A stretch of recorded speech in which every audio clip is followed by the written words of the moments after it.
Zombie Apocalypse.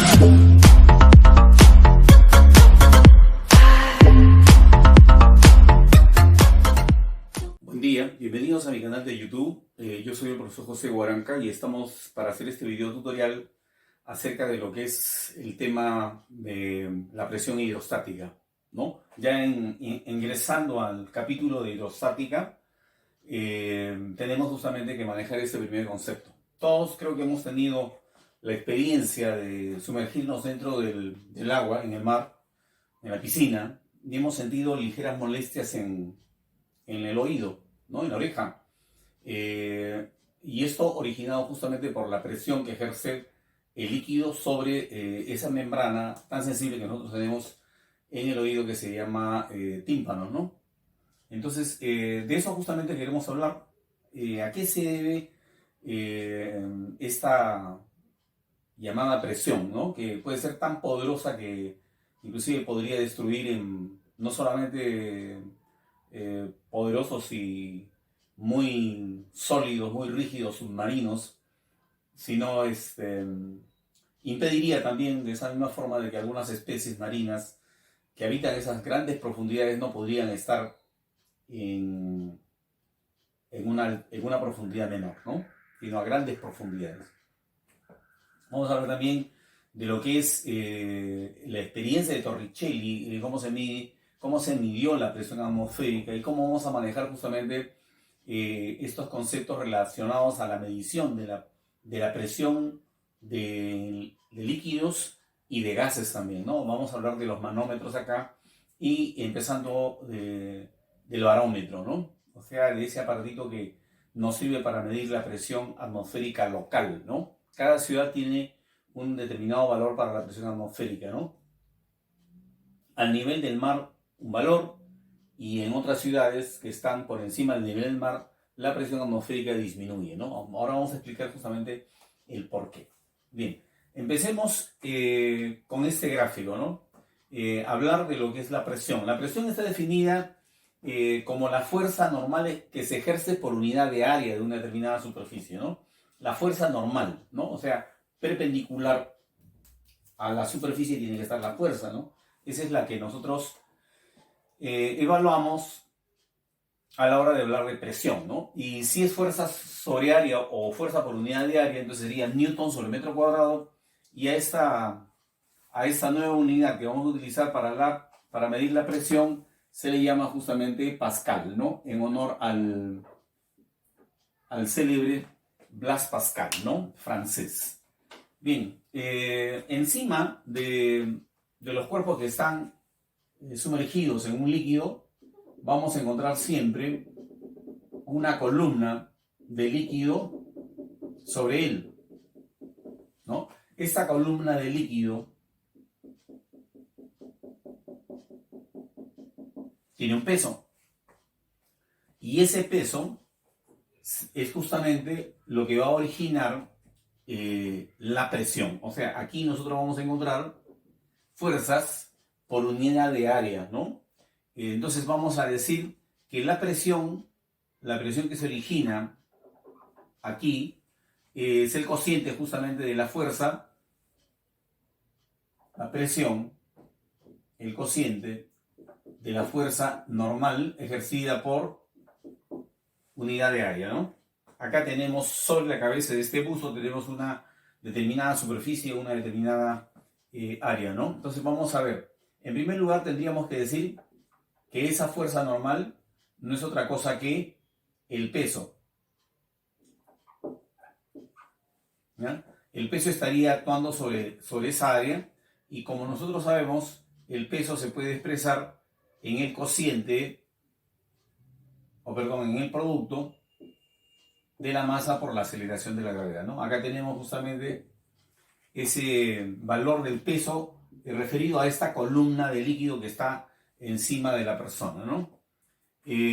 A su vez también la masa se podría expresar en el producto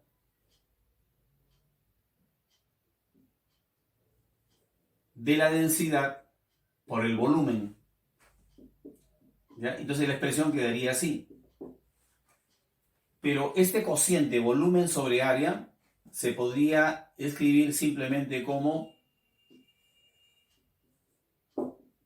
profundidad.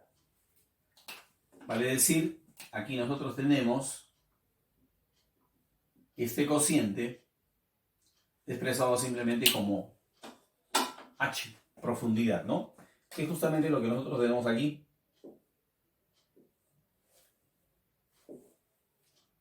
Que no es otra cosa que una altura, pero medida con relación a la superficie libre del líquido, ¿no?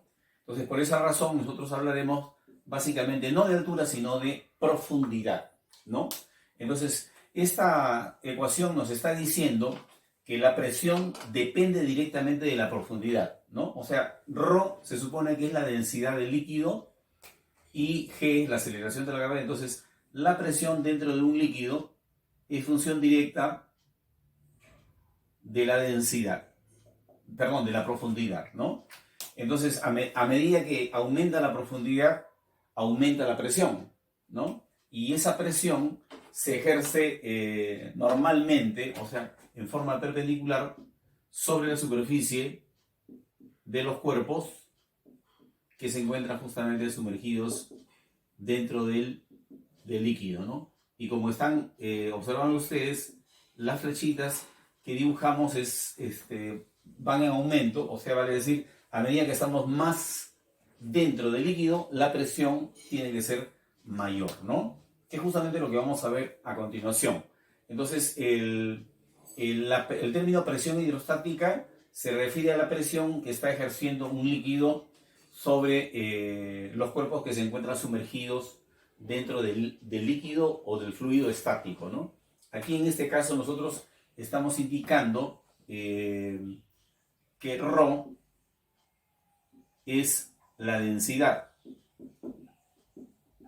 y la densidad del líquido se define en el cociente masa sobre volumen, ¿no?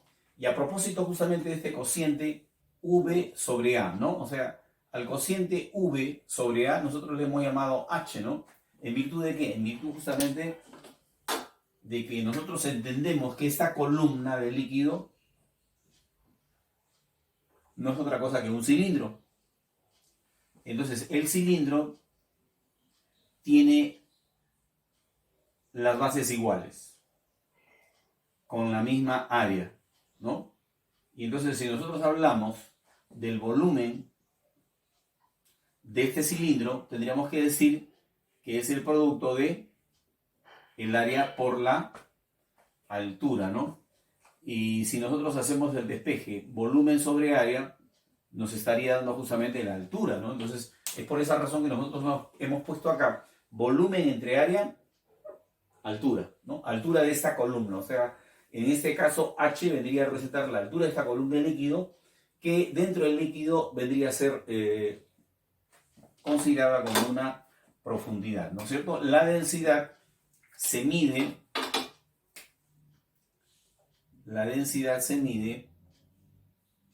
en unidades de masa, que es el kilogramo, y volumen metro cúbico, ¿no? En este caso, esto sería, esta unidad sería la milésima parte de lo que es la unidad expresada en gramos y centímetros cúbicos. Vale decir, 1 kilogramo por cada metro cúbico es lo mismo que 10 a menos 3 gramos por centímetro cúbico, ¿no? Entonces quiere decir al revés, 1 gramo por cada centímetro cúbico es igual a 1000 kilogramos por metro cúbico, ¿no? Así podríamos, por ejemplo, comentar que la densidad del agua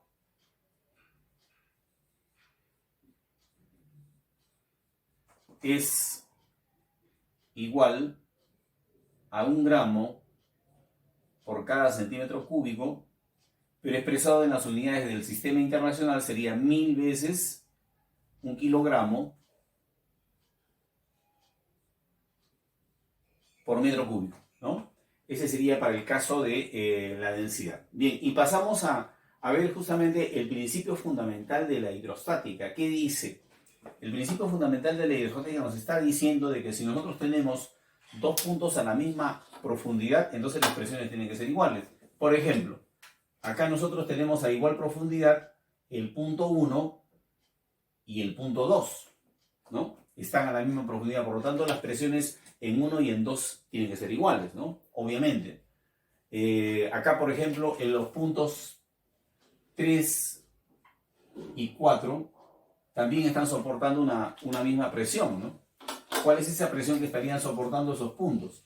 Bueno, de hecho, estarían soportando la presión que ejerce esa capa de aire que rodea la Tierra, que no es otra cosa que la presión atmosférica, que es justamente la que a continuación vamos a ver cómo es que la podemos medir, ¿no? Entonces, tenemos que hacer referencia a la experiencia de Torricelli. Torricelli, usando un tubo de vidrio de 1 metro de longitud y área de sección transversal, o sea, área de boca igual a 1 centímetro cuadrado, llenó primero el tubo lo llenó de mercurio. Tapó la boca del tubo, lo invirtió y luego lo introdujo esa boca dentro del recipiente que también está conteniendo mercurio. O sea, en ambos casos tenemos mercurio, ¿no? Dentro del tubo y dentro de la cubeta. ¿Ya? Entonces, volviendo a repetir. Llenamos el tubo con mercurio, tapamos la boca, invertimos el tubo y introducimos esa boca dentro del líquido, ¿no? Dentro del mercurio. Y luego retiramos el dedo y obviamente el líquido tiene que descender. Pero qué gran sorpresa se lleva Evangelista Torricelli. No desciende todo el líquido, sino hasta cierta altura. Y esa altura, justamente medida en este experimento, resultó siendo 76 centímetros. Y entonces vamos a relacionar justamente este hallazgo con lo que nosotros queremos comentar, que es justamente cómo medir la presión de la atmósfera. O sea, desde aquí hasta... O sea, esta partecita que está acá quedó al vacío, ¿no? Cuando el líquido, mercurio, descendió hasta alcanzar esta altura, ¿no? Y entonces, ¿qué cosa es lo que estamos encontrando acá? Acá estamos encontrando algo muy importante, ¿no? Por ejemplo, como lo acabamos de decir hace un rato, si los puntos están dentro del mismo líquido y a la misma altura, entonces los puntos deben estar soportando la misma presión. ¿Por qué deben soportar la misma presión? Porque están a la misma profundidad. O sea, el H es el mismo para uno como para dos, ¿no? Entonces acá tendríamos la posibilidad también de decir lo mismo. El punto A y el punto B están dentro del mismo líquido y a la misma profundidad, sobre el mismo nivel, ¿no? Entonces nosotros acá podemos decir que la presión que soporta el punto A y la presión que soporta el punto B, vamos a ponerlo por acá mejor, la presión que soporta el punto A y la presión que soporta el punto B son iguales, ¿no? Y esto, ¿qué cosa nos está dando la posibilidad? Bueno, de decir cómo se puede determinar la presión en el punto B. El punto B, ¿qué presión está soportando? La presión que ejerce esta columna de líquido.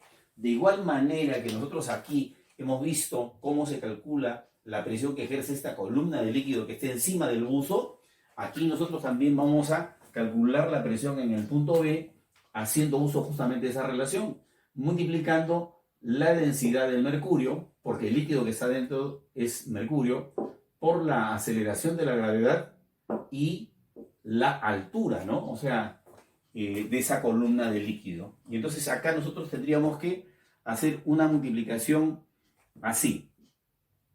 Primero, la densidad del mercurio, ¿qué valor tiene? La densidad del mercurio es 13.600 kilogramos por metro cúbico. Eso tendríamos que multiplicarlo por la aceleración de la gravedad, que es 9,8. Y eso, a su vez, por la altura de la columna de líquido, que en este caso ya sabemos que es de 76 centímetros. Para expresarlo en metros lo escribiríamos 76 sobre 100. Y a continuación tendríamos que hacer las simplificaciones del caso, ¿no? Por ejemplo, estos dos ceritos de acá se podrían cancelar con estos dos ceros, ¿no? Y luego, haciendo las operaciones, vamos a encontrar que la presión que soporta el punto A, que no es otra cosa que la presión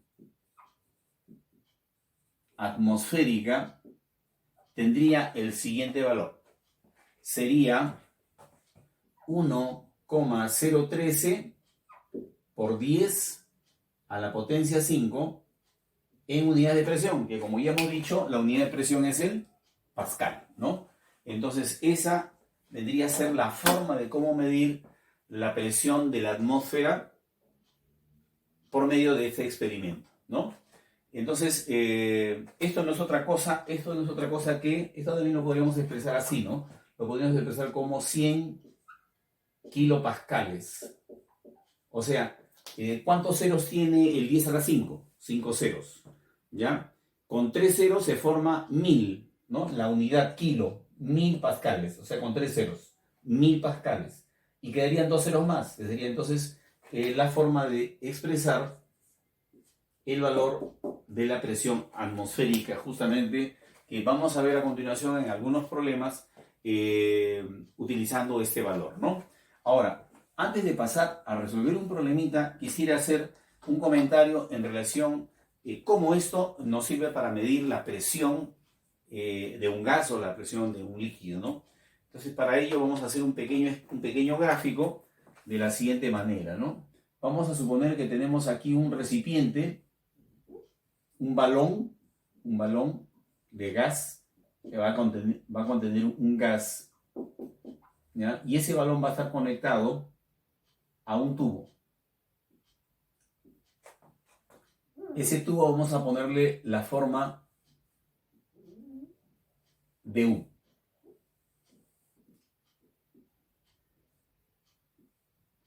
Más o menos como emulando la experiencia de Torricelli, ¿no? Entonces vamos a suponer que el tubo está cerrado, ¿ya? Y entonces dentro del recipiente encontramos justamente la presencia de una masa de gas, ¿no es cierto? Ahora, dentro de ese tubo nosotros vamos a colocar un líquido manométrico. Ese líquido manométrico podría ser, nuevamente como en la experiencia de Torricelli, podría ser el mercurio o podría ser también el agua, ¿no? Entonces, ¿qué cosa es lo que vamos a encontrar acá? Vamos a encontrar, bueno, si aquí está quedando vacío, entonces nosotros vamos a, en ese nivel, o la interfase también como se le llama, vamos a decir lo siguiente, que el punto A y el punto B, por encontrarse dentro del mismo líquido, ¿no? Como aquí, como acá, estarán soportando presiones iguales. Y la pregunta es, ¿qué presión está soportando el punto A? La presión que está soportando el punto A no es otra cosa que la presión del gas, ¿no? Y la presión que está soportando el punto B es la presión de esta columna de líquido. Vale decir, la forma de determinar la presión en el punto A sería a través justamente de la presión que soporta el punto B, que no es otra que el producto de la densidad de ese líquido multiplicado por la aceleración de la gravedad y por la altura, ¿no? O sea, este desnivel nos serviría para medir justamente la presión del gas, ¿no? Como acá podríamos decir que la presión de la atmósfera, ¿no? Que la presión que se está ejerciendo, a la atmósfera aquí, es equivalente a la presión que ejerce una columna de mercurio de 76 centímetros de altura, ¿no? Profesor, ¿cómo sería la experiencia, cómo habría sido la experiencia de Torricelli si en lugar de utilizar el mercurio, como ya lo hemos indicado por acá, hubiera utilizado el agua? Bueno, en ese caso hubiera tenido que utilizarse un tubo. Por supuesto, también se hizo la experiencia, el mismo Torricelli lo hizo, tuvo que utilizar un tubo de más de 10 metros de altura, ¿no? ¿Cuánto exactamente fue la altura que alcanzó el líquido en ese caso? Porque acá el mercurio es muy, muy denso, su densidad es enorme, ¿no? En cambio, la densidad del agua es menor, la densidad del agua es simplemente 1000 kilogramos por metro cúbico, como lo hemos anotado acá, pero en el caso del mercurio la densidad es 13.600 kilogramos por cada metro cúbico, ¿no? Entonces, esto ha servido para poder ilustrar de qué manera nosotros podemos determinar la presión manométrica, se le llama, ¿no? ¿Por qué manométrica? Porque no estamos considerando la presión de la atmósfera, ¿no? Si este tubo estuviera abierto, entonces la atmósfera estaría interviniendo, entonces la presión del gas estaría dada por una suma. El ρGH, que es la presión de la columna, más la presión de la atmósfera. A esa presión se le llama también presión absoluta o total, ¿no? Bien, entonces a continuación vamos a ver una aplicación de todo esto, ¿ya? Bien, a continuación vamos a resolver un problema en donde nos están hablando de un elevador hidráulico que tiene un pistón de diámetro igual a 20 centímetros.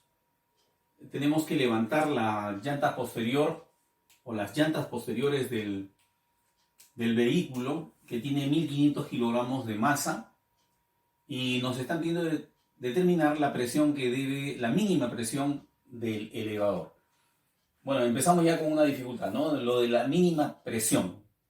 Bueno, eso se refiere a un caso extremo, crítico, que supone que a la hora que se va elevando las llantas posteriores de este vehículo, esa elevación se hace con velocidad constante.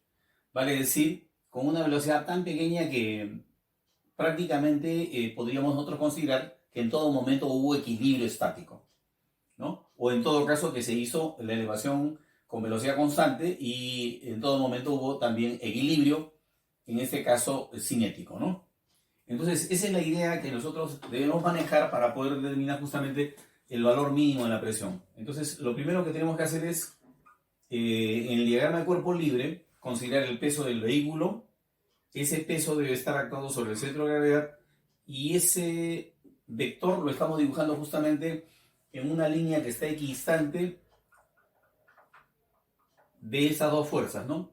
En primer lugar, la fuerza que nos están pidiendo determinar, ¿no? O la fuerza de presión, mejor dicho, y la reacción normal del piso. De hecho, si nosotros consideramos acá que el centro de gravedad está determinando que estas dos líneas de acción estén igualmente separadas, ¿no? de la línea de acción de la fuerza de gravedad, entonces podríamos afirmar de que la normal y la fuerza F van a ser de igual valor.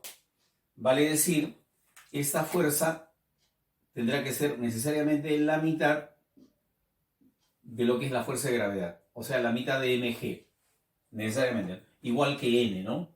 N tendrá que ser igual a la mitad de la fuerza de gravedad, ¿no? Entonces acá nosotros podríamos calcular esa fuerza de gravedad haciendo el producto de la masa que nos están diciendo que es 1500, vamos a ponerlo así como 10 al cuadrado, por la aceleración de la gravedad, que en este caso nos están diciendo también que la consideremos igual a 10, y así habíamos determinado el valor de la fuerza que se va a ejercer, ¿no? Pero no nos están pidiendo la fuerza, sino nos están pidiendo determinar la presión. Para eso tendríamos que determinar también un área, ¿no? Recuerden que la presión es fuerza sobre área, y entonces de acá se despeja que la fuerza tendría que ser el producto de la presión por el área, ¿no? Entonces vamos a necesitar el área. Y el área en este caso de este pistón, ¿no? Se supone que es un disco cuyo diámetro es 20 centímetros, y entonces vamos a tener que determinar el área de ese disco. ¿Y cómo se determina esa área? Bueno, multiplicando pi cuartos por el diámetro elevado al cuadrado, ¿no? Entonces sería, en este caso, 3 cuartos, ¿no? 3 cuartos, porque me están diciendo que pi lo considero igual a 3, 3 cuartos de, el diámetro es de 20 centímetros, ¿no? ¿Cómo se escribe 20 centímetros en metros? Bueno, es 20 centésimas de metro, ¿no? Y ese diámetro, como dice la expresión, debe estar elevado al cuadrado, ¿no? Entonces, ese sería el cálculo del área, ¿no? Pi cuartos del diámetro al cuadrado, el diámetro es 20 centésimas de metro, ¿no? 20 centésimas, y esas 20 centésimas están elevadas al cuadrado, ¿no? Entonces lo vamos a sustituir en esta expresión. El valor de F sería Acá podríamos ya hacer una simplificación. Acá, mitad acá sería 5. Y 5 por 15 me daría 75. 75 multiplicado por 10 al cuadrado. Ese es el valor de la fuerza, ¿no? Por un lado. Ahora, por el otro lado, debemos determinar el valor de la presión y al costadito vamos a colocar el valor del área, que en este caso es 3/4 de 20 al cuadrado. 20 al cuadrado es 400, ¿no? Por 10 a la menos 2, pero que también es elevado al cuadrado. Entonces sería 10 a la menos 4, ¿no? Y así tendríamos ese resultado. Vamos a tener que acá hacer algunas simplificaciones. Por ejemplo, tendríamos que sacar cuarta, ¿no? Entonces sacamos cuarta acá, cuarta aquí, y nos quedaría 10 al cuadrado, ¿no? A propósito, ese 10 al cuadrado también lo tenemos al otro lado, entonces podríamos simplificarlo, ¿no? Es decir, acá que este 10 al cuadrado se simplifica con este 10 al cuadrado que está acá, ¿no?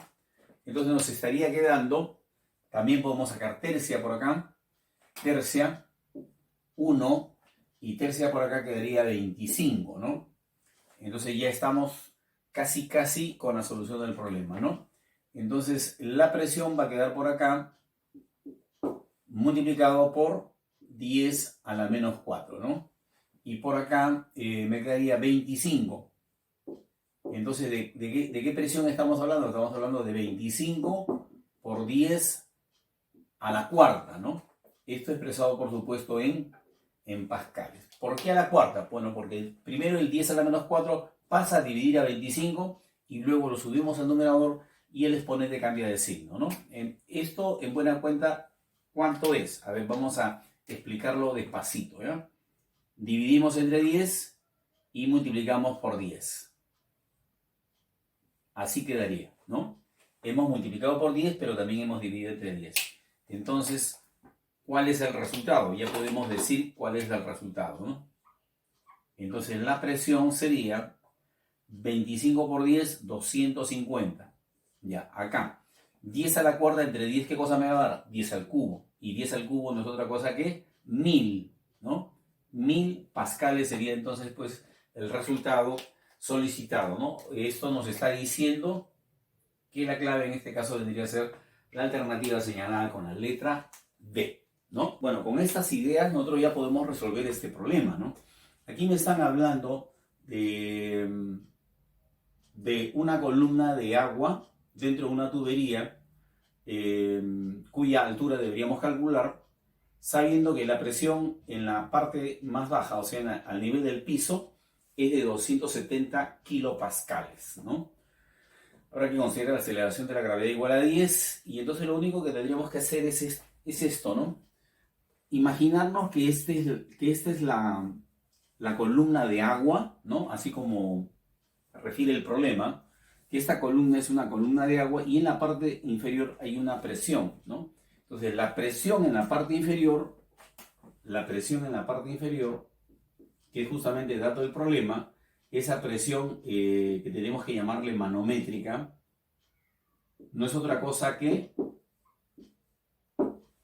el producto de la densidad del líquido, que en este caso viene a ser el agua, la aceleración de la gravedad y la altura, ¿no? Me están diciendo que esa presión manométrica debe ser de 270.000 pascales, ¿no? 270.000 pascales.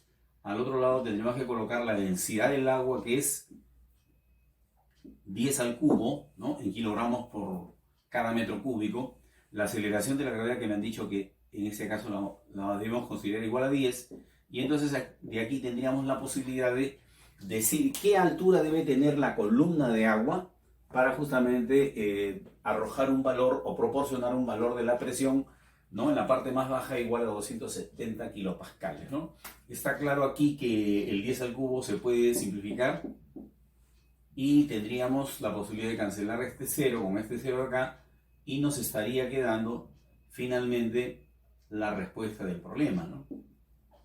O sea, para producir una presión de de 270 kilopascales, la columna de líquido tendría, en este caso el agua, tendría que tener una altura de 27 metros, ¿no? Esa es la solución de ese problema. Estamos aquí para hacer este video tutorial en donde vamos a mostrar el uso de los manómetros para el propósito de medir la presión del gas o de un gas. Punto de partida, la base teórica es el principio fundamental de la hidrostática, ¿no? Debido a que la presión hidrostática dentro de un líquido depende de la profundidad a la que se encuentre un punto, es que nosotros decimos que si dos puntos se encuentran dentro de un mismo líquido y a un mismo nivel, a una misma altura, a una misma profundidad, entonces estarán soportando la misma presión. Ese es el punto de partida, por ejemplo, en el experimento de Torricelli para medir la presión atmosférica.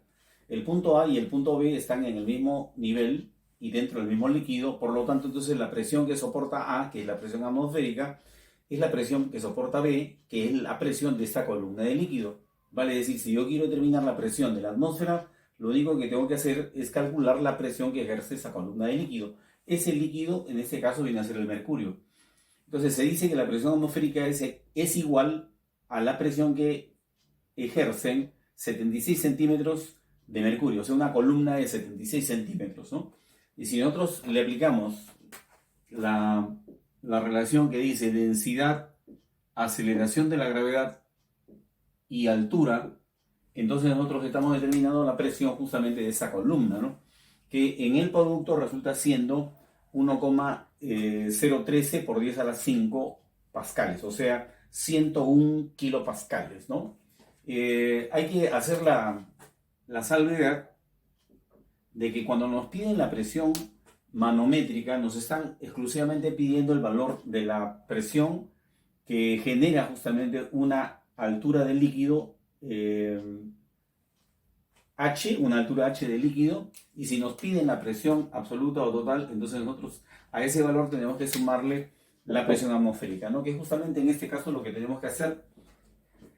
La expresión ρGH es la que corresponde porque aquí está justamente el tubo está cerrado, ¿no? Entonces hay vacío, por lo tanto, entonces la presión en el punto A es la presión que soporta el punto B debido a la columna de líquido, sin una presión adicional que sería en el caso de que estuviera abierto, sería la presión de la atmósfera.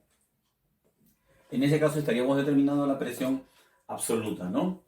Bien, ¿cómo es este caso? Tenemos un dispositivo en donde se encuentra confinado un gas encima de una cierta cantidad de agua y este dispositivo nos va a servir para justamente medir la presión que está ejerciendo el gas, ¿no? En esta parte final del tubo abierto, ¿no? Abierto significa de que aquí vamos a tener que considerar la presión de la atmósfera, ese valor que hemos indicado, de 100 kilopascales, ¿no? Y debido a esta columna, a este desnivel que nosotros mostramos acá, es que vamos a tener la posibilidad de determinar la presión que está ejerciendo el gas, ¿no? Para ello vamos a, en el interfase, vamos a señalar dos puntos. Por aquí vamos a señalar el punto A y por aquí vamos a señalar el punto B. El punto A y el punto B están dentro del mismo líquido y están en el mismo nivel. Por lo tanto, entonces están soportando la misma presión. Entonces, el punto de partida de nuestra resolución será escribir que la presión en el punto A debe ser igual a la presión que hay sobre el punto B, ¿no? De hecho, en el punto A nosotros tenemos a la incógnita porque esto tendríamos que decir que es la presión, o sea, encima del punto A tenemos la presión del agua, del líquido, la presión que ejerce el agua, ¿no? Porque está dentro de una columna de agua, pero adicionalmente a eso también tenemos la presión del gas, ¿no? Por el lado de la columna de la derecha, ¿no? Y en la columna de la izquierda, encima del punto B tenemos la columna de líquido cuya densidad se está indicando, la presión del líquido, no vamos a ponerle, más la presión de la atmósfera, ¿no? Porque el tubo está abierto. Entonces tendríamos que, haciendo uso de la relación que corresponde para el cálculo de la presión, vamos a anotar acá que lo que vamos a usar para determinar la presión es el producto ρGH, ¿no? Donde ρ es la densidad del líquido. Para este caso, por supuesto, si tenemos el caso del agua, tenemos que recordar que la densidad del agua es igual a 1000 kilogramos por cada metro cúbico, ¿no? Bien, entonces, haciendo uso de esa relación, ya podríamos determinar la presión de la columna de agua, ¿no? Acá tenemos una columna de agua. Entonces sería densidad del agua, 1000, aceleración de la gravedad, 10, y la columna de agua es 50 centímetros. 50 centímetros no es otra cosa que medio metro, ¿no? Este producto, densidad, aceleración de la gravedad y altura, como está escrito acá, representa la presión de la columna de agua. Pero encima de esa columna de agua tenemos el gas, ¿no? Entonces es justamente lo que al final vamos a determinar, ¿no? Vamos a encontrar. Y la presión de la columna, la presión que hay en el otro lado, en la columna de la izquierda, es la presión del líquido más la presión de la atmósfera. Y para calcular la presión de este líquido también tendríamos que hacer uso del producto ρGH, ¿no? Esta densidad de 3 gramos por cada centímetro cúbico lo vamos a pasar a unidades del sistema internacional. Esto sería 3000 kilogramos por metro cúbico, y eso es justamente lo que vamos a sustituir en la expresión, ¿no? Entonces tendríamos que colocar en primer lugar 3 por 10 al cubo, ¿no? Para la densidad.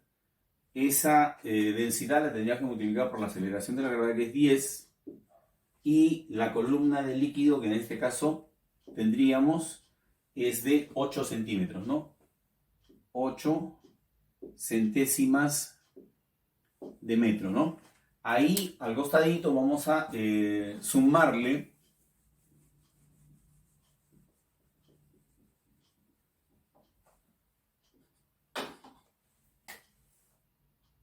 más la presión de la atmósfera, ¿no? Esto de acá, que lo tenemos anotado por aquí, pero que en el problema nos están pidiendo que consideremos el valor 100 kilopascales, o sea, 100.000, ¿no? Y ahora lo que hay que hacer es simplemente un despeje, ¿no? A ver, haciendo algunas simplificaciones, por acá tendríamos 5. ¿Qué más? Por acá tendríamos, bueno, esto de acá es 8 centímetros, ¿ya? Entonces tendríamos acá que decir que un 10 de arriba se va a cancelar con un 10 de abajo, ¿ya? Y entonces nos quedaría la presión del gas así. A ver, primero vamos a ver qué es lo que sale acá. Acá sería 3 por 8, 24. 24 entre 10, 2,4. ¿Ya? El 10 al cubo lo vamos a sacar como factor común. Más 100 menos esta cantidad que va a pasar al otro lado. 100.000, ¿no? El término, el factor 10 al cubo, lo sacamos por el paréntesis. Lo mismo acá. Acá tenemos 5 por 10 al cubo. Sería acá así, ¿no? Entonces, luego podríamos hacer las operaciones y todo esto nos va a resultar, por acá está 97,4, y todo eso expresado en miles de pascales, ¿no? Por esa razón es que nosotros vamos a decir que la presión del gas se puede decir que es simplemente 97,4 kilopascales, o sea, miles de pascales, ¿no? Entonces, lo que nosotros hemos hecho es darle una respuesta directa, ¿no? En función de que hemos factorizado el 10 al cubo de cada uno de los términos que podríamos sacar como factor común y quedar solamente con los números más pequeños, ¿no? Entonces, esta es la solución de ese problema. Vamos a ver en esta oportunidad de lo que es el principio de Arquímedes. Lo primero que vamos a decir es cómo se origina esto que el principio de Arquímedes llama empuje. En primer lugar, vamos a imaginarnos que dentro de este recipiente hay un líquido, ¿ya? Este simbolito nos va a indicar algo así como un flotador, una boya que está justamente encima del líquido. Y vamos a imaginariamente limitar una porción de líquido. O sea, este no es un cuerpo, sino es una porción de líquido que yo me imagino una porción esférica. Una porción, un trozo de líquido, podríamos decir, si fuera este sólido, ¿no? Entonces, un trozo. ¿Qué cosa hemos de encontrar acá? Bueno, en las diferentes partes del contorno de este cuerpo, el resto del líquido debe ejercer una presión, ¿no? Una presión hidrostática. A menor profundidad, por supuesto, va a haber una presión menor, ¿no? Pero a medida que nosotros nos vayamos yendo un poquito más hacia abajo, vamos a encontrar que esta presión va en aumento, ¿no? Y así justamente lo están expresando estos vectores, ¿no? De menor magnitud, los de que están hacia arriba, y los de mayor magnitud son los que están hacia abajo, porque este punto definitivamente está a mayor profundidad dentro del líquido, por lo tanto recibe una mayor presión por parte del líquido. De hecho, estas fuerzas nos van a arrojar una resultante. Y o sea, si yo le saco la resultante a todas estas fuerzas, de hecho va a salir una fuerza dirigida hacia arriba. Esa fuerza es justamente la que se le llama empuje hidrostático, ¿no? Ahora vamos a hacer el diagrama de cuerpo libre de esa porción de líquido, digamos que es así, y sobre esa porción de líquido, el entorno, o sea, el resto del líquido, le está ejerciendo una fuerza hacia arriba, ¿no? Que es justamente la fuerza de empuje. Pero como esa porción de líquido se encuentra en equilibrio, debe haber otra fuerza que justamente hace posible ese equilibrio, y de hecho esa fuerza es el peso. Entonces, de tal modo que para el equilibrio yo tendría que decir que el empuje coincide con el peso. Son de igual magnitud, ¿no? ¿El peso cómo se expresa? Masa por aceleración de la gravedad. Pero la masa también la podríamos expresar en función de la densidad del cuerpo, ¿no? O en ese caso, la densidad del cuerpo es la densidad del líquido, ¿no? En función de la densidad del líquido sería densidad por volumen. Entonces aquí nosotros ya tendríamos una forma de cómo determinar la magnitud del empuje, ¿no? Tendríamos que decir entonces que el empuje se puede determinar multiplicando la densidad del líquido por la aceleración de la gravedad y por el volumen. Pero en este caso sí hay que hacer una observación muy importante. Ese volumen es un volumen que está sumergido, o sea, está dentro del líquido, ¿no? O sea que le vamos a poner volumen sumergido. Y vamos a darle cuenta al enunciado, ¿no? ¿Qué cosa dice el enunciado? El enunciado dice que este empuje, ¿no? La fuerza de empuje debe ser igual al peso del líquido desalojado. O sea, aquí hay una cantidad de líquido, ¿no es cierto? Ese líquido justamente tiene un peso, y ese peso tiene justamente esta expresión. O sea, el peso del líquido desalojado es numéricamente igual al empuje, ¿no? Definitivamente, como ya lo vimos, la fuerza de empuje es una fuerza dirigida hacia arriba, ¿no? Veamos, ¿qué condiciones deben cumplirse para que un cuerpo flote? Porque los problemas que vamos a ver a continuación van a hablar de la flotación de un cuerpo, ¿no? Entonces, diremos que en el primer caso, esto va a ocurrir siempre que la densidad del cuerpo, vamos a llamarle ρ a la densidad del cuerpo y ρ sub 0 a la densidad del líquido, ¿ya? Entonces, si la densidad del cuerpo es menor que la densidad del líquido, entonces el cuerpo va a flotar, ¿no? Es el caso de la madera, por ejemplo, o del hielo, ¿no? Por ejemplo, la densidad del hielo es 917, la densidad del agua es 1000. Entonces la pregunta es, ¿quién es más pesado? El agua. Por lo tanto, el agua va a ocupar las partes bajas y el hielo va a ocupar las partes altas, ¿no? Es como, por ejemplo, en una caja colocamos pelotas de plástico, todas del mismo tamaño, pero algunas de metal. La pregunta es, ¿a dónde van las de metal? Hacia la parte baja. Y las de plástico tendrían que ocupar la parte alta, ¿no? O sea, lo más pesado va a la parte de abajo y lo más liviano va a la parte de arriba. Es el caso también del humo, ¿no? El humo de nuestro cigarro, o el humo del cigarro, el humo que se produce en una chimenea, en una fragua, en una parrilla, siempre se va hacia arriba. ¿Por qué? Porque el humo tiene una densidad menor, que es justamente el caso que nosotros estamos mencionando en primer lugar, ¿no?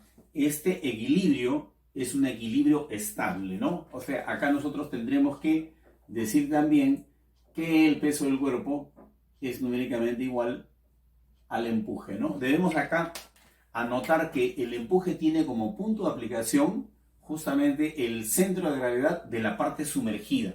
O sea, de esa porción sumergida hallamos un centro de gravedad. Entonces, ese centroide de gravedad justamente vendría a ser el punto de aplicación, se le llama metacentro, creo. Bueno, eso no tiene mucha importancia. Ya, la otra posibilidad es de que la densidad del cuerpo sea exactamente igual a la densidad del líquido. Entonces, en este caso, se va a producir también una situación de equilibrio, ¿no? A diferencia del anterior, el anterior es un equilibrio estable, o sea, si nosotros le aplicamos una fuerza, lo obligamos al cuerpo a sumergirse totalmente, pues el cuerpo volverá a la misma posición. No es el caso de las pelotas de fútbol o las cámaras de las llantas, que mantienen un equilibrio estable. En cambio, este otro es un equilibrio indiferente, ¿no? O sea, lo podemos de ahí pasar a esta otra posición y ahí se queda, ¿no? De esta posición la pasamos a otra y ahí se queda, ¿no? No es como esta de acá. Nosotros podemos obligarlo a sumergirse más, va a regresar, si no a la misma posición, pero por lo menos al mismo nivel, ¿no?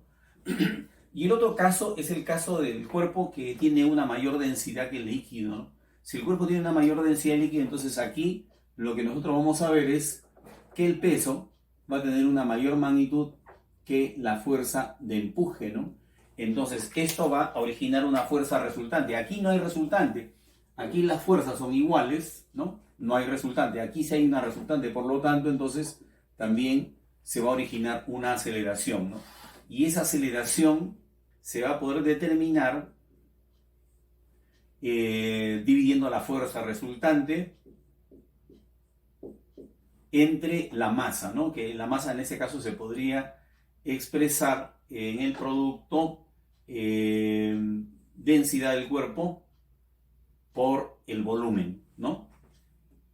Arriba también podríamos expresar el peso de esa misma manera, ¿no? Como lo hicimos acá, el peso se puede expresar como la densidad del cuerpo por la aceleración de la gravedad, ¿no?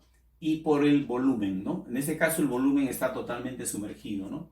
No vamos a distinguir ya, en el caso del empuje sería la densidad del líquido por la aceleración de la gravedad y por ese mismo volumen, ¿no? Entonces acá podríamos entonces hacer una simplificación, ¿no?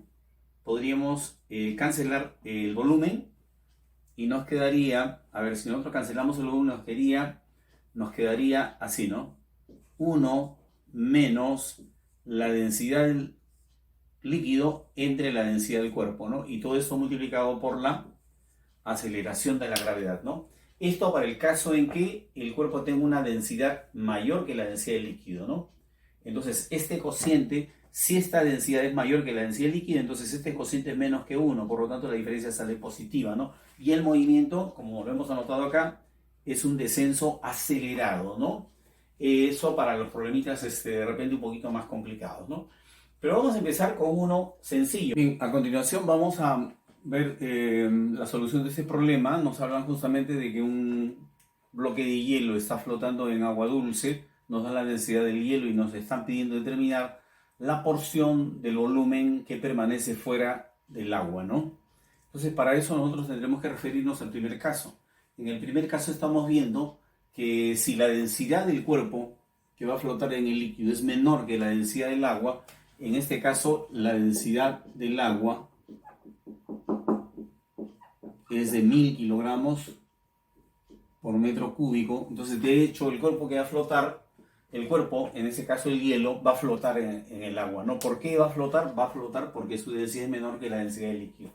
Entonces, nosotros tendríamos que partir de la igualdad que dice que el peso y el empuje se están equilibrando, ¿no? Y para determinar el peso, lo único que hacemos es expresar que es masa por aceleración de la gravedad, y el empuje, como ya sabemos, en su expresión, densidad del líquido, aceleración de la gravedad y el volumen de la parte sumergida, ¿no? Aquí hay que tener cuidado con lo del volumen, porque la porción sumergida tiene un volumen, ¿no? Pero diferente, menor al volumen total, ¿no? En este caso, por ejemplo, la masa la podríamos expresar en el producto de la densidad por el volumen, ¿no?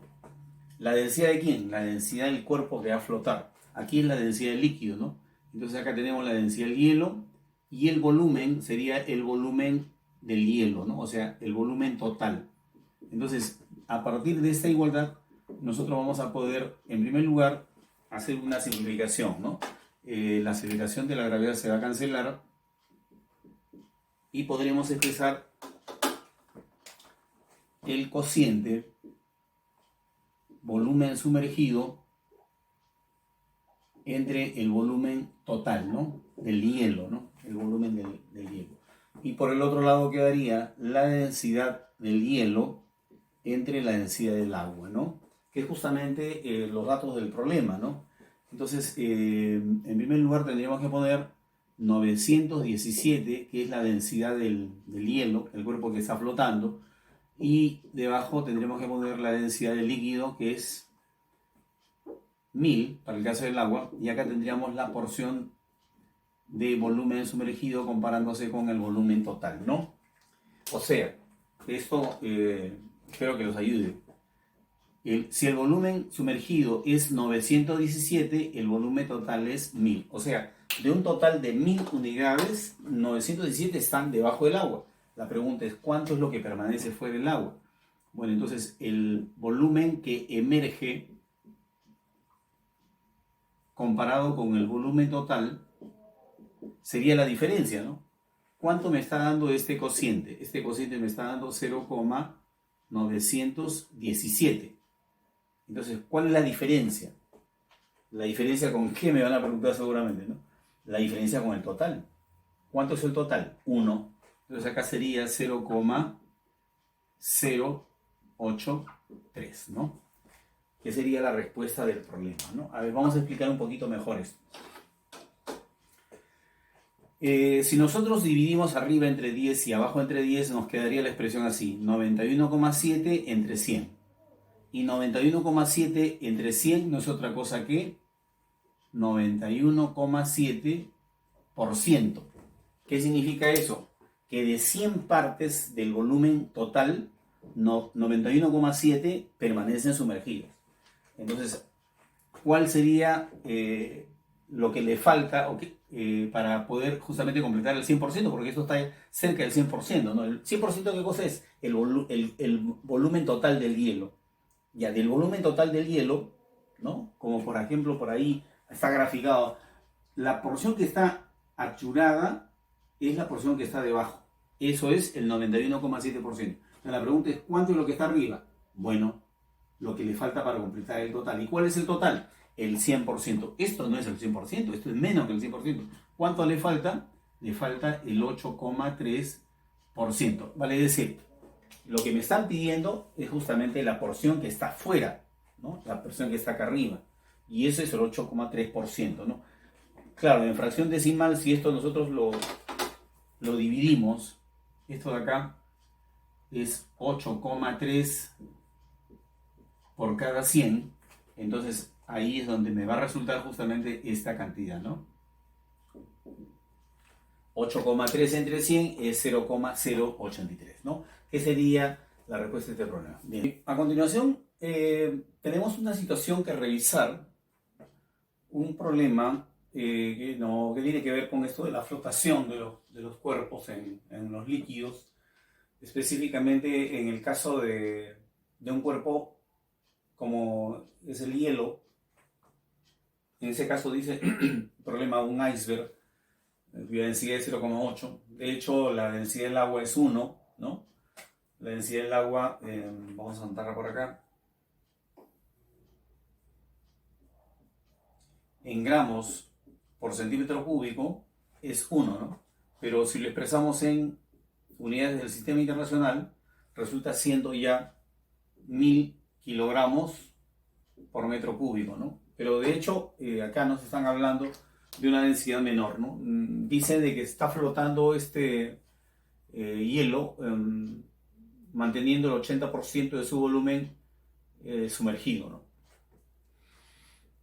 Indique la verdad o falsedad de las siguientes proposiciones, ¿no? La primera proposición dice, el peso del hielo es menor que el empuje. Bueno, hemos dicho acá que para que un cuerpo flote en un líquido, necesariamente se tiene que estar cumpliendo la situación de equilibrio. O sea, vale decir, el peso y el empuje tienen que ser iguales, ¿no? O sea, esto estaría diciéndonos que es falsa la primera expresión, ¿no? Y la segunda proposición dice de que la densidad del agua de mar es 1000 kilogramos por cada metro cúbico. Bueno, esa es la densidad del agua dulce, ¿no? Pero como esta proposición está en el contexto de la pregunta, entonces vamos a tener que proceder a resolver el problema, ¿no? En primer lugar, si el peso y el empuje son iguales, entonces acá podríamos colocar el peso con el producto masa por gravedad y al otro lado tendríamos que colocar la densidad del líquido por la aceleración de la gravedad y esto multiplicando al volumen sumergido, ¿no?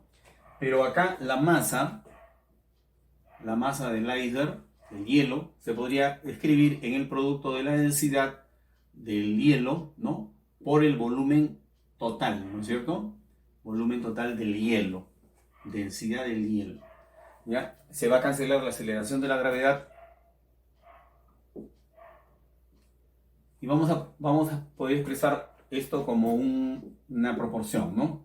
Podríamos colocar por acá el volumen sumergido y por acá podríamos colocar el volumen total para que así este cociente nos esté representando la fracción de volumen que está sumergida, ¿no? En este caso estamos hablando de porcentaje, pero esa fracción también nos va a conducir al porcentaje, ¿no? Si yo pongo volumen sumergido entre volumen total, esto tiene que ser igual a la densidad del hielo dividida entre la densidad del agua, ¿no? Entonces acá nos están diciendo que esto es igual al 80%, ¿no? O sea, 80 sobre 100. Como es dato del problema de la densidad del hielo, 0,8, entonces lo ponemos ahí y tendríamos para despejar la densidad del líquido, ¿no? En este caso es el agua de mar. Y ese despeje nos va a resultar, a ver si multiplicamos por 10 acá y por 10 acá, me va a quedar simplemente 8. Entonces a continuación voy a poder sacar octava, ¿no? Sacamos octava de acá, me queda 1, sacamos octava de acá y me queda 10, ¿no? Y entonces tendríamos ahí la densidad 100 sobre 100 y esto es 1, ¿no? Como ese 0,8 está en gramos sobre centímetro cúbico, acá también me va a salir en gramos sobre centímetro cúbico, ¿no? Entonces, ¿eso qué cosa me está diciendo? Eso me está diciendo, entonces la densidad del líquido sería igual a 1000 kilogramos por metro cúbico, ¿no? ¿Por qué razón? Porque aquí hemos anotado de que cada gramo por centímetro cúbico es equivalente a 1000 kilogramos por metro cúbico, ¿no? Si aquí me da el resultado de esta cantidad, eso es equivalente en el cambio de unidades a 1000 kilogramos por metro cúbico, ¿no? O sea, significa que esta expresión sería verdadera, ¿no? Y la tercera proposición nos dice de que si la masa del iceberg, si la masa del iceberg se incrementa aumenta entonces el porcentaje de volumen sumergido. Bien, entonces nosotros vamos a decir que eso es falso. ¿Por qué razón? Porque aquí está la ley. ¿La ley qué cosa me dice? La ley me está diciendo que el porcentaje de volumen sumergido depende de las densidades, no depende de la masa, no depende del volumen, sino depende de las densidades, ¿no? Entonces, por ejemplo, si estamos hablando del hielo con su densidad 0,8 y flotando encima del agua con su densidad 10, entonces de hecho esto me va a salir 80%. Siempre, independientemente si hay más masa o menos masa, siempre el cubito de hielo o el gran bloque de hielo, al colocarse sobre la superficie del agua, va a equilibrarse justamente manteniendo 80 partes debajo del agua y 20 partes arriba, ¿no? O sea, el 80% se encontrará sumergido. Y eso depende exclusivamente nada más que de las densidades, ¿no? Entonces, aquí la clave de respuesta sería falso, verdadero, falso, ¿no? Y bien, a continuación vamos a demostrar cómo se puede resolver un problema a simple vista sin usar fórmulas ni procedimientos matemáticos. En el problema siguiente nos dicen que un gramo de cobre de densidad 8,3 y un gramo de tantalio densidad 16,6 están totalmente sumergidos en agua. Indique la relación entre el empuje sobre el tantalio y el empuje sobre el cobre. Bueno, de acuerdo al principio de Arquímedes, nosotros sabemos que el empuje es proporcional al volumen, pero el volumen es inversamente proporcional a la densidad. Por lo tanto, si las densidades están en la relación de 2 a 1, los empujes estarán en la relación inversa de 1 a 2. Clave del problema A. Bien, a continuación vamos a explicar detalladamente cómo es que llegamos justamente a ese resultado. Bien, lo primero que vamos a decir es que lo que nos están pidiendo es la relación de los empujes, ¿no? Entonces nosotros tendríamos que decir que el empuje es proporcional al volumen sumergido. En el problema nos dicen que ambas muestras, la de cobre y la de tantalio, están sumergidas completamente en el agua, ¿no? Pero al mismo tiempo, este volumen vendría a ser el volumen total. Entonces esta expresión la podríamos colocar simplemente así, asumiendo que V es el volumen total. Bien, pero ¿qué cosa es el volumen? Acá nosotros tenemos, por si acaso, la densidad del líquido. Pero ¿qué cosa es el volumen? El volumen no es otra cosa que el cociente entre la masa y la densidad.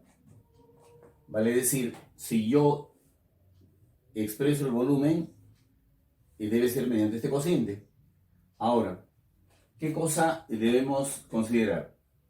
Debemos considerar que constante es la densidad del líquido, la aceleración de la gravedad y la masa, porque es la misma para los dos, ¿no? Dice 1 gramo de cobre y 1 gramo de tantalio. Entonces, si esto es así, esto lo podríamos escribir entonces de la siguiente manera. Entonces podríamos decir que el empuje es, todo eso sería una constante, vale decir, empuje inversamente proporcional con la densidad del cuerpo, ¿no? Y eso me estaría dando una constante. ¿Qué cosa es la tensión superficial?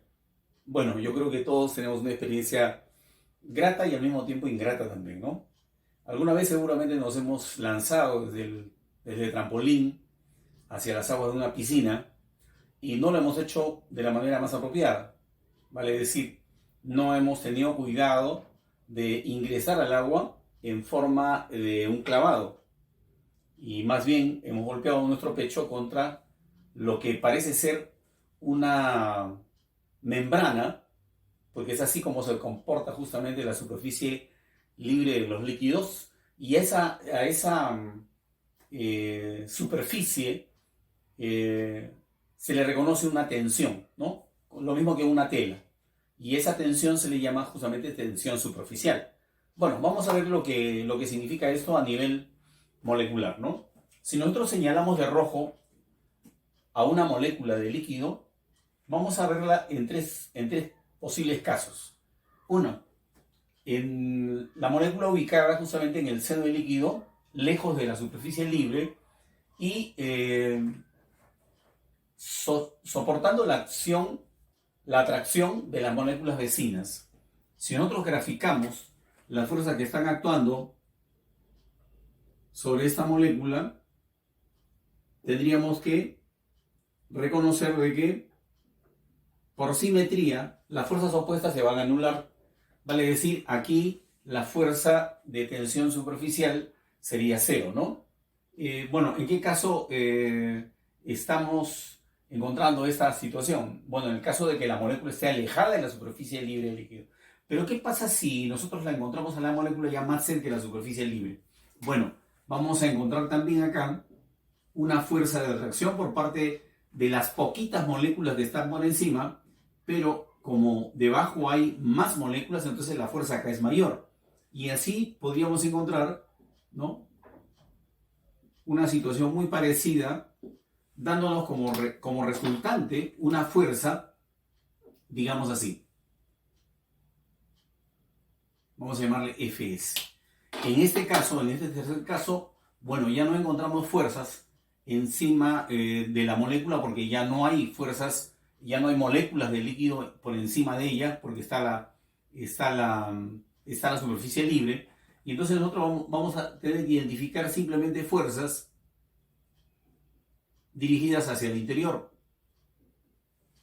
Y entonces estas fuerzas me van a dar una resultante mayor, que vamos a representarla justamente así, ¿no? Entonces, en buena cuenta, ¿qué cosa vendría a ser la fuerza de tensión superficial, representada en este caso con la letra F? Bueno, la fuerza que se origina justamente debido a la atracción, a la fuerza de cohesión que ejercen las moléculas vecinas sobre las moléculas que están cerca de la superficie libre del líquido, ¿no? Cerca. Este caso no entra, por supuesto, ¿no? A continuación, ¿qué cosa es el coeficiente de tensión superficial? El coeficiente ya me habla de un número que me va a decir, que me va a dar una idea cuantitativa de lo que significa justamente la fuerza de tensión superficial, ¿no? Lo primero que vamos a hacer es imaginarnos que tenemos aquí un aro, un anillo, sobre la superficie de un líquido. Bueno, en realidad, para que no se hunde el anillo, nosotros lo estamos sosteniendo con una pequeña armazón de alambre, ¿no? Bueno, la primera figura nos está mostrando el anillo y el armazón de alambre. Bueno, si nosotros ponemos en contacto el anillo con el líquido, ¿ya?, y luego le aplicamos una pequeña fuerza hacia arriba, el anillo va a jalar justamente al conjunto de las moléculas que están cerca de la superficie. Entonces se va a ver acá una pequeña elevación del líquido por encima del nivel que debería tener, ¿no es cierto? Entonces, por si acaso vamos a indicar de que estas dos fuerzas la vamos a tratar con la misma magnitud. O sea, estamos hablando de una situación de equilibrio, ¿no? O sea, la fuerza que nosotros usamos para lograr esa deformación en la superficie libre del líquido, bueno, debe ser de igual magnitud que la fuerza superficial que justamente hemos estado comentando hace un rato, ¿no? Entonces, ¿qué cosa es el coeficiente de tensión superficial? El coeficiente de tensión superficial, denotado con la letra gamma, sería el cociente de esa fuerza que estamos utilizando dividida entre la longitud sobre la cual actúa la tensión superficial, ¿no? Y acá nosotros debemos reconocer que hay una circunferencia dentro del anillo sobre la cual se ha colgado el líquido, pero también hay una circunferencia, ¿no?, en el entorno sobre la cual también estaría actuando el líquido. Entonces, en este caso tendríamos que decir que es el doble de esa longitud. ¿De qué longitud estamos hablando? De la longitud de la circunferencia, ¿no? Que se determina multiplicando 2pi por r, entendiendo que r es el radio del anillo, ¿no? Acá lo vamos a poner así, de esa manera, ¿no? Entonces, así de esta forma nosotros estaríamos determinando el coeficiente de tensión superficial, ¿no? Que es distinto a la fuerza superficial, ¿no? Le ponemos simplemente F para hacer más simple el gráfico, ya que nos vamos a dirigir inmediatamente a ver el problema o el fenómeno de la capilaridad. ¿Qué cosa es la capilaridad? La capilaridad es la propiedad que tienen los líquidos de ascender o descender dentro de delgadísimos tubos. Justamente el término capilar viene de cabello.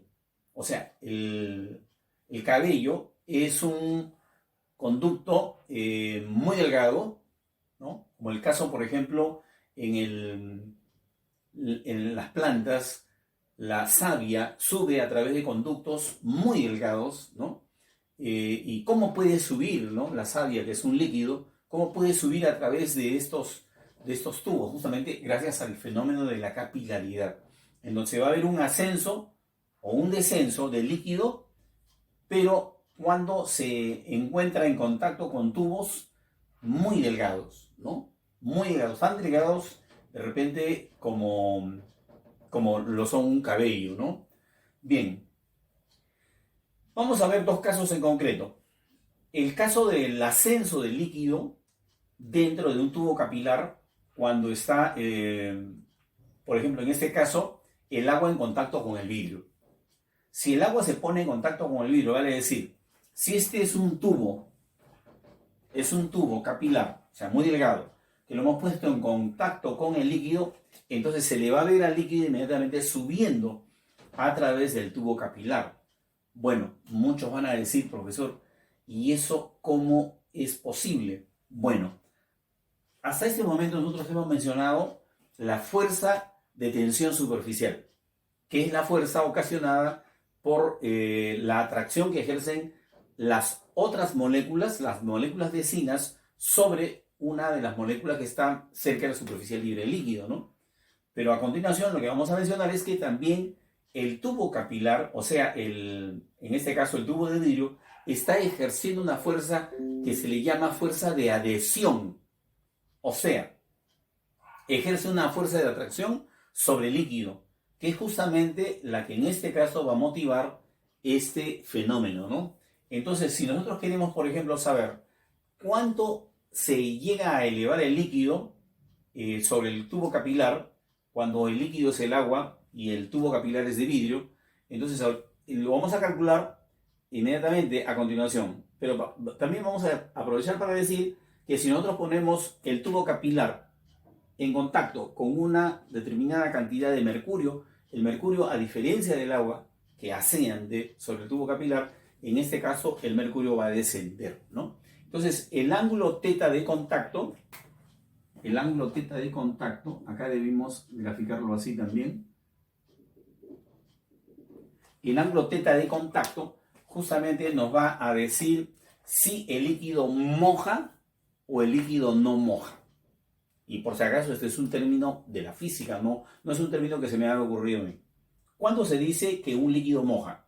Cuando el ángulo de contacto es menor de 90 grados. O sea, este ángulo teta es menor de 90 grados.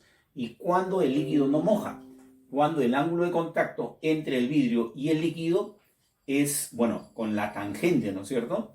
Es un ángulo mayor de 90 grados, ¿no? Entonces, en el primer caso, teta es menor de 90 grados, moja, se dice que el agua moja el vidrio, y en el segundo caso, teta es mayor de 90 grados, ¿no? Entonces se dice que el mercurio no moja al vidrio. Un ejemplo, tal vez de repente es fácil de recordar o de evocar en nuestra memoria.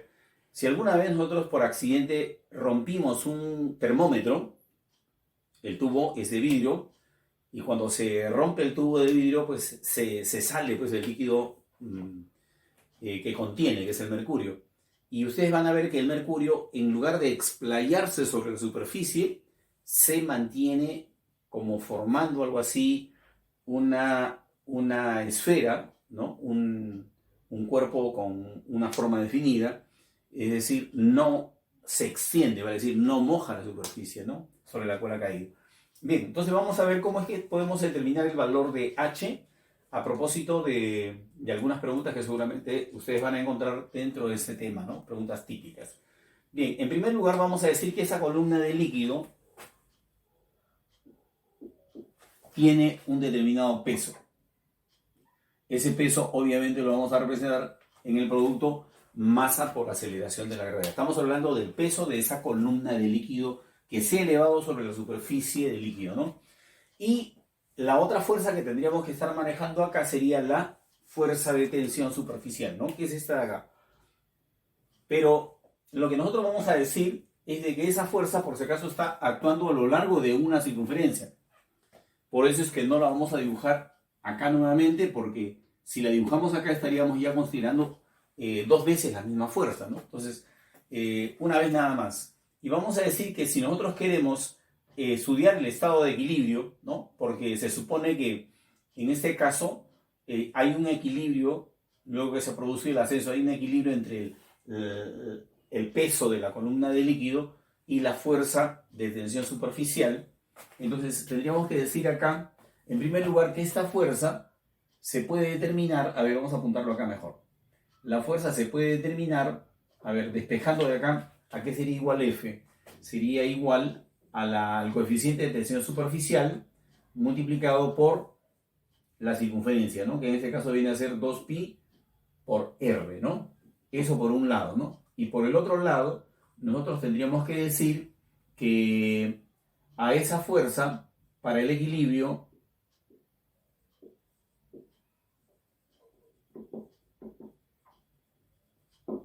tendríamos que verla justamente igualándose con el peso.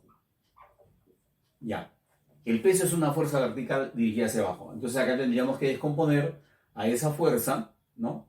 Esa fuerza no es otra cosa que 2pi por el radio y coeficiente de dilatación superficial, y en este caso por el coseno, ¿no es cierto? O sea, la fuerza por el coseno me va a dar una componente vertical que justamente se encargará de equilibrar al peso, ¿no? Pero por otro lado, el peso lo podríamos expresar así, en el producto de la masa por la gravedad, pero la masa la vamos a escribir en el producto de la densidad del líquido por el volumen de esa columna de líquido, ¿no? Entonces, ¿qué tendríamos? A ver, vamos a ver.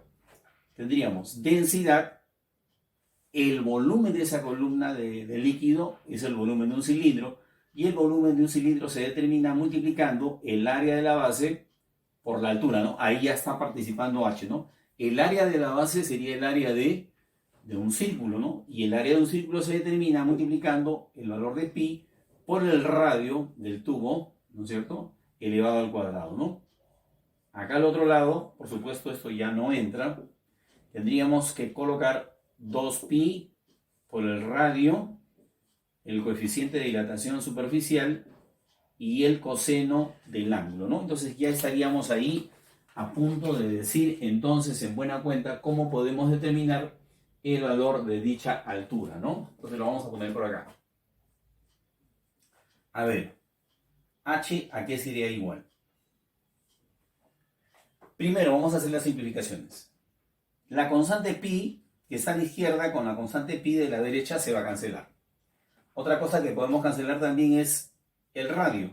Aquí está el radio multiplicándose por sí mismo, y aquí también está. Entonces, en buena cuenta, si queremos despejar H, tendríamos que pasar la densidad y el radio lo tendríamos que pasar a dividir, ¿no es cierto? ¿Nos hemos olvidado de algo ahí? Sí, nos hemos olvidado de la aceleración de la gravedad, que justamente se encuentra aquí. Y entonces ya tendríamos ahí la posibilidad de decir cuál es el valor de H, ¿no? Sería 2 veces gamma por el coseno de teta, y pasando a dividir tendríamos la densidad, el radio y la aceleración de la gravedad. La densidad, el radio y la aceleración de la gravedad. Y así tendríamos, ¿no?, una forma de cómo determinar esa altura, ¿no? Por si acaso, la misma relación se puede aplicar para el otro caso, ¿no es cierto? Claro, me van a decir, profe, va a salir negativo, por supuesto, porque en lugar de producirse un ascenso, se va a producir un descenso, ¿no? O sea, debajo del nivel del líquido, ¿no? A continuación, lo que vamos a ver es una pregunta o un conjunto de proposiciones en relación a este tema para verificar si hemos entendido o no hemos entendido el tema, ¿no? Bien, a continuación vamos a revisar esta pregunta. Se refiere a la capilaridad. Nos han colocado 3 proposiciones. Tenemos que señalar si son verdaderas o si son falsas, ¿no? ¿Y por qué? Bueno, la primera dice: el ascenso del líquido en un capilar se produce debido a que las fuerzas de adhesión entre el líquido y el capilar son de mayor magnitud que las fuerzas de cohesión molecular. Ok, bien. Aparte del peso, nosotros tenemos que señalar acá la participación de las fuerzas de cohesión, ¿no? ¿Qué cosas son las fuerzas de cohesión? La fuerza de cohesión viene a ser justamente las fuerzas que actúan. Si nosotros tenemos acá, por ejemplo, una molécula, ¿no? Esa molécula es atraída por la vecina, que está a la izquierda, y la vecina, que está a la derecha, ¿no? También está siendo atraída por otra vecina, que está un poquito más abajo, y la de similar posición, ¿no? También ejerce una fuerza de atracción. Si nosotros calculamos la resultante de toda esa fuerza, resulta justamente una fuerza de cohesión molecular dirigida hacia adentro del líquido, ¿no?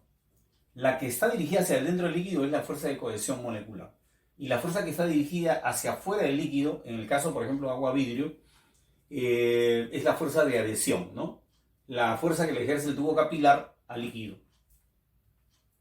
¿Cuándo subirá el líquido? Bueno, es obvio que subirá cuando la fuerza que va hacia arriba sea mayor que la fuerza que va hacia abajo. O sea, cuando la fuerza de adhesión que se origina entre el líquido y el capilar, o sea, el tubo, es mayor que las fuerzas de cohesión. O sea, cuando la fuerza que va hacia arriba es mayor que la fuerza que va hacia abajo, entonces el líquido asciende. Ahora la pregunta es, bueno, esta proposición sería entonces verdadera, ¿no es cierto?